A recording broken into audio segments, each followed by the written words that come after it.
savons nombreux à suivre le journal de la ville, mesdames et messieurs, voici le sommaire. Ce mercredi 3 mai, c'est la journée mondiale de la liberté de la presse. En République démocratique du Congo, la journée n'est pas passée inaperçue.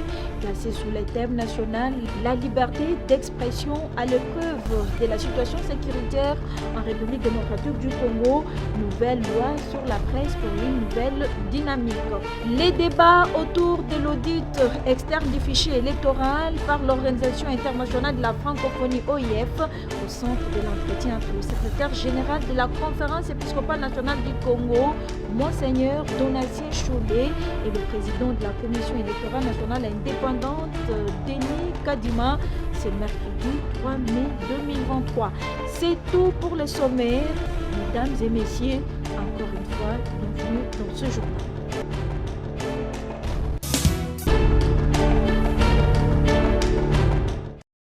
Monseigneur Donatien Chollet, secrétaire général de la conférence épiscopale nationale du Congo, SENCO, a rencontré le président de la commission électorale nationale indépendante, CENI, Denis Kadima, ce mercredi 3 mai 2023 à son bureau. Autour de leur entretien, les débats autour de l'audit externe du fichier électoral par l'OIF. Ce qui nous a amené aujourd'hui à rencontrer le président de la CENI, M. Denis Kadima, c'est le débat qui est en train de naître, un certain narratif qui est en train de naître par rapport à la nécessité de l'audit international, l'audit qui devait être mené par l'OIF, invité d'ailleurs par la CENI, mais on entend depuis un certain temps des réactions comme quoi ce n'est pas bon par rapport à la souveraineté du pays, par rapport à l'intégrité, et surtout que la directrice de l'OIF, c'est une Rwandaise. Alors, il y en a qui vont jusqu'à dire qu'il faut vraiment seulement que ce soit un audit national.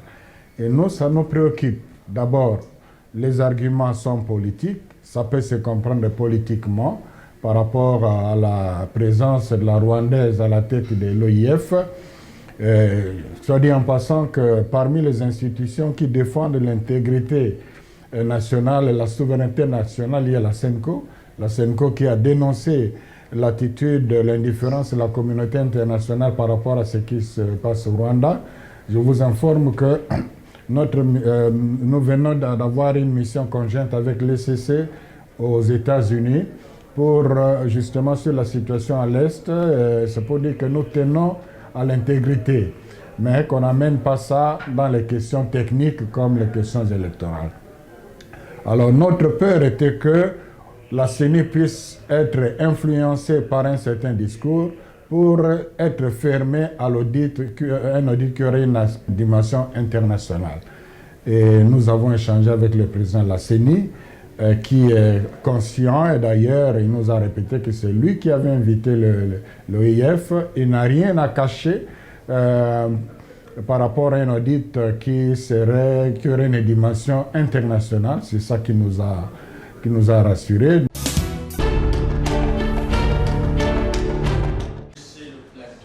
Avec le temps qui nous reste, la Commission électorale nationale indépendante CENI sera-t-elle en mesure d'organiser les élections en République démocratique du Congo dans les délais? Les experts du monde politique et universitaire et mouvements citoyens, sous la conduite de la plateforme Agir pour les élections transparentes et apaisées AETA, réfléchissent afin de tirer les choses au clair, et c'est dans un atelier d'évaluation mi-parcours du calendrier électoral 2022-2027 publié par la CENI dans la salle Kundelungu de l'immeuble territorial. Un atelier qui va se dérouler pendant 2 jours, soit du mardi 2 au mercredi 3 mai 2023. Jérôme Bonso-Mwamba est secrétaire permanent de l'AETA. Pourquoi nous nous trouvons dans cette salle et à ce moment précis et à cette période précise? C'est pour répondre à une certaine exigence de gestion. C'est ce qui nous pousse aussi, nous, à agir pour les élections transparentes et apaisées, d'être dans cette salle, de faire une évaluation mi-parcours du processus électoral, tout en mettant l'accent sur un outil importante de ce processus électoral, outil de planification, de gestion du processus électoral que nous appelons calendrier électoral. Prenant la parole à son tour, le secrétaire général de l'AETA, Roland Mombala Munungu, a dans son mot d'orientation technique des travaux précisé que une des opérations la plus importante de notre processus électoral, reprise dans le calendrier, c'est l'identification et l'inscription des électeurs, donc la révision du fichier électoral. Nous avons voulu que notre regard soit un regard qui utilise les rétroviseurs. Donc c'est une évaluation ex post que nous allons faire. Par rapport à l'essentiel qui est fait, nous allons essayer de voir qu'est-ce qui a marché, qu'est-ce qui n'a pas marché et qu'est-ce qu'on peut améliorer, quelles recommandations nous pouvons faire pour l'avenir.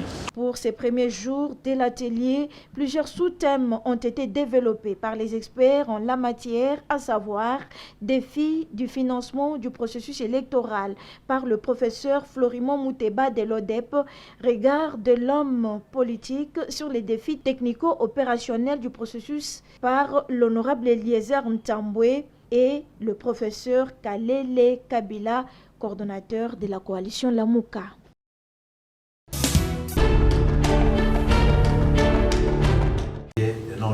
Enjeu de la lutte anti-tabac en République démocratique du Congo au centre d'un colloque organisé ce mercredi 3 mai 2023 par le Bureau des liaisons avec le Parlement de la CENCO, BLP-CENCO, en collaboration avec l'Institut panafricain Cardinal Martino, IPSM, avec l'implication de l'Université catholique au Congo et c'est à l'intention du corps académique et scientifique et des étudiants ainsi que des partenaires impliqués dans la lutte anti-tabac. Cadre choisi, l'Institut panafricain Cardinal Martino IPSM au sein de l'Université catholique du Congo, site de Mongafula. Un colloque ouvert par le directeur du BLP-CENCO qui a présenté les esquisses du secrétaire général de la CENCO, Monseigneur Donatien Cholet, empêché, suivi du mot du représentant de l'abbé recteur de l'ICC, empêché, le professeur Père Martinier Bosokopal. C'est pour susciter auprès du corps scientifique et académique ainsi que des étudiants un intérêt en matière de recherche de lutte anti-tabac que ce colloque est organisé par le BLP-CENCO et ses collaborateurs. Parmi les intervenants, le professeur révérende Sœur Doumbi de la faculté économico-rurale UCC qui s'est penché sur les effets du tabagisme sur l'environnement. Et l'abbé Liévin Egmonda, secrétaire général administratif IPSM, qui s'est apaisanti sur la position de l'Église face à la lutte anti-tabac. Mekuta et Obla étaient également au rendez-vous pour échanger leurs expériences dans les découragements de ceux qui consomment les tabacs. Maître Jean-Paul Moulianga, directeur du BLP-CENCO, souligne la quintessence de cette approche universitaire. Il vous souviendra qu'il y a 2 ans, on était à l'université de Kinshasa.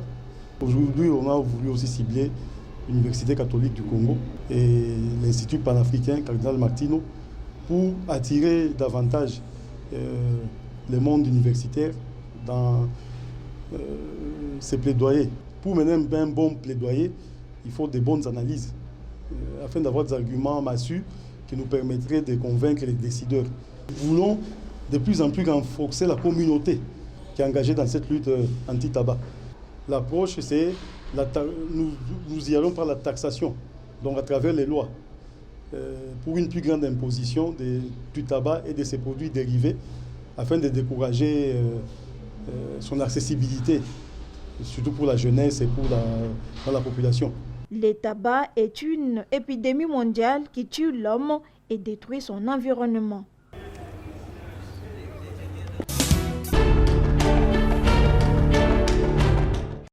La ville de Mbujimayi et quelques territoires de la province du Kassai oriental éclairés.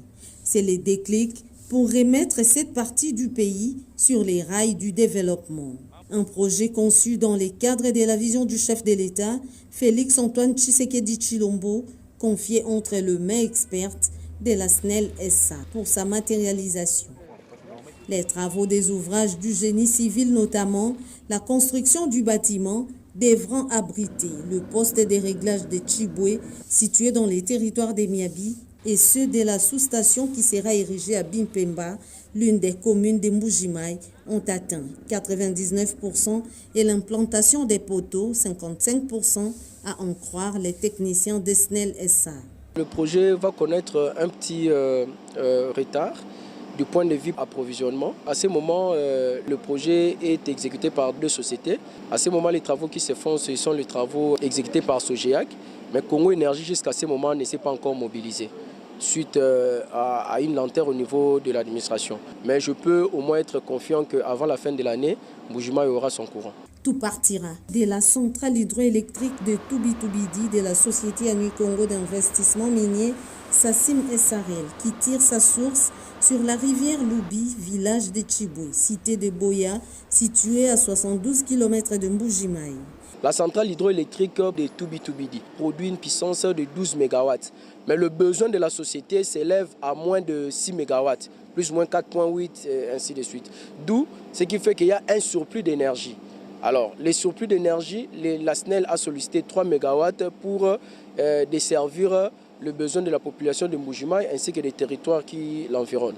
Lancé au mois de septembre 2022, prévu pour 8 mois, les travaux de l'électrification de Mbuji-Mayi et ses environs stagnent surtout dans l'acheminement des poteaux et autres matériels. Et pour cause, l'état de délabrement très avancé de la route Kamwesha, axe Chikapa-Kananga.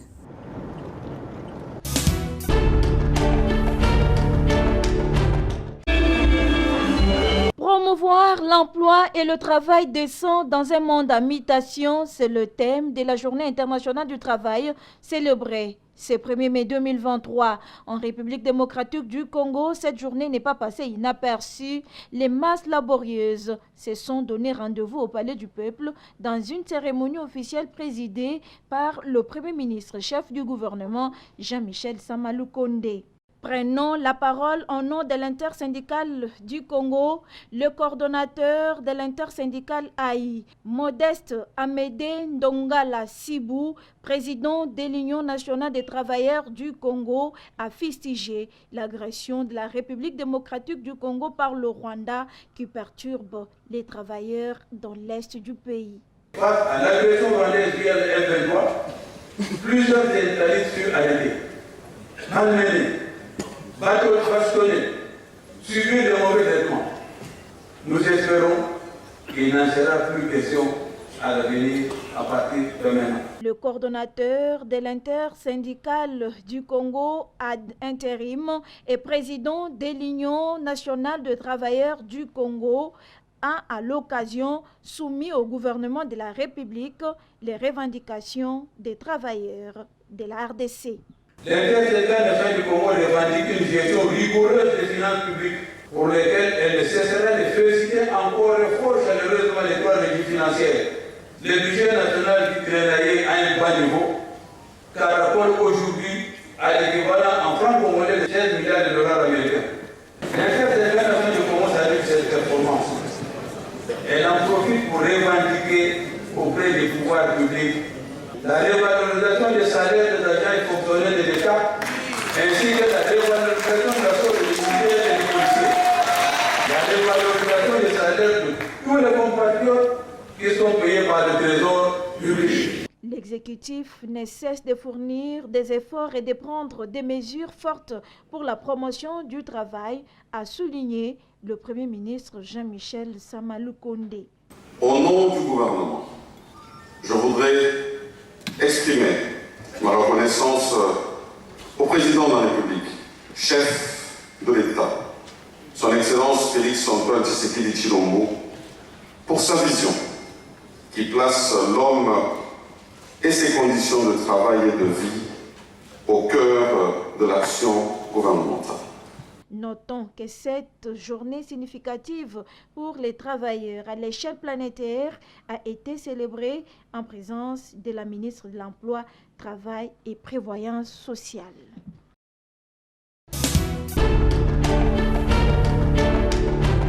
Mbele Masumbuku Joseph Mbele Masumbuku est le nouveau président général du parti Alliance des bases pour l'action commune à Bako. Il a prêté serment ce lundi 1er mai 2023 devant les membres et cadres du parti et ses invités dans une cérémonie officielle organisée à l'Afikine. Mais d'abord l'hymne national suivi de 1 minute de silence gardé en mémoire du tout dernier fondateur de l'Abako, le ministre honoraire Luizi Balou Silver.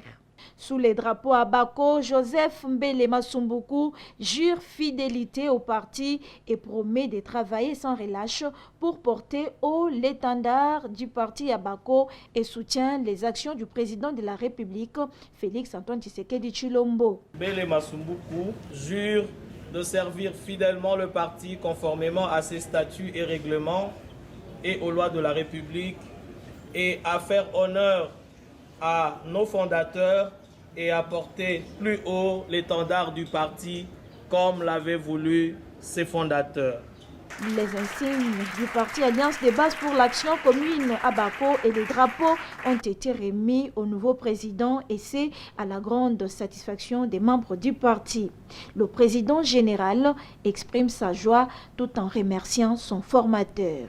Le sentiment est d'abord celui de joie parce que ce n'est pas donné à tout le monde de diriger un si grand parti comme l'Alliance de base pour l'action commune à Bako, un parti de renom.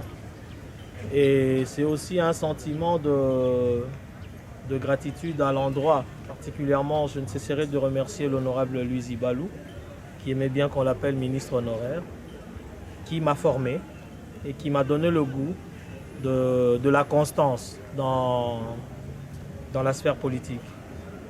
Et un autre sentiment, c'est cette charge énorme que je viens de prendre. J'ai prêté serment de travailler avec abnégation et pour que ce parti puisse revêtir de sa plus belle robe, celle qu'on a connue à l'époque, et de le rendre encore plus grand et toujours plus grand. Nous sommes membres de l'Union sacrée de la nation. On a déjà un candidat désigné, un candidat naturel si on peut le dire, c'est son Excellence Félix Antoine Tshisekedi Tshilombo. Tout est bien qui finit bien, c'est dans une ambiance de joie que s'est clôturée cette cérémonie de prestation de serment par le président général de la...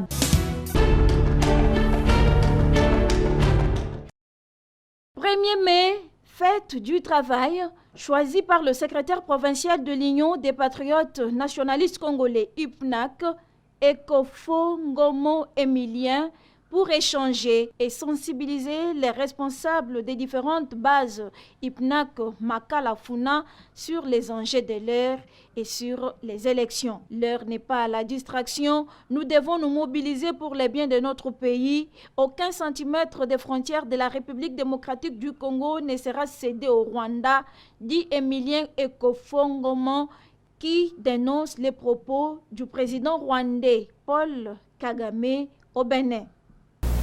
Ces propos suscitent l'émoi de la réprobation et du ressentiment, affirmeront de vouloir récupérer les terres rwandais en RDC et avec des idées qui ne sont pas fondées, ni historiquement, ni juridiquement, et aussi qu'on doit revisiter la carte du Congo. C'est risible d'attendre de tels propos.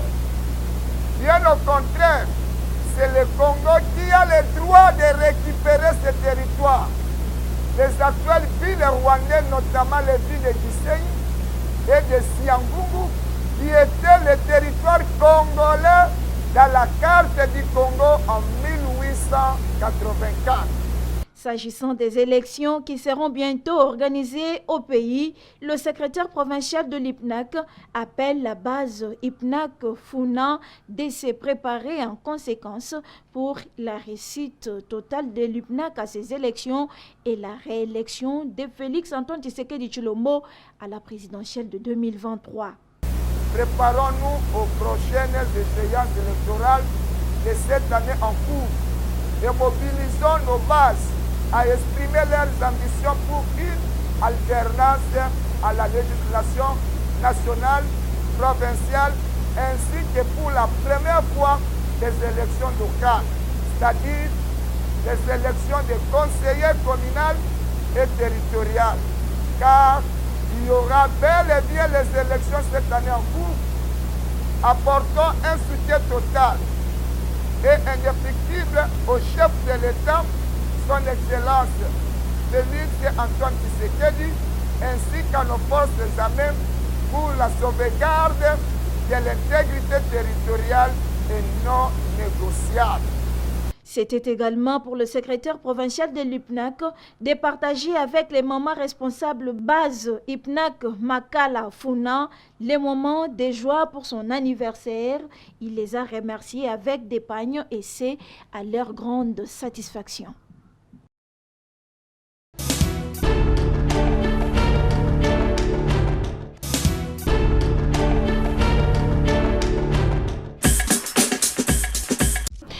Nous sommes arrivés à la fin de ce journal de la ville, mesdames et messieurs.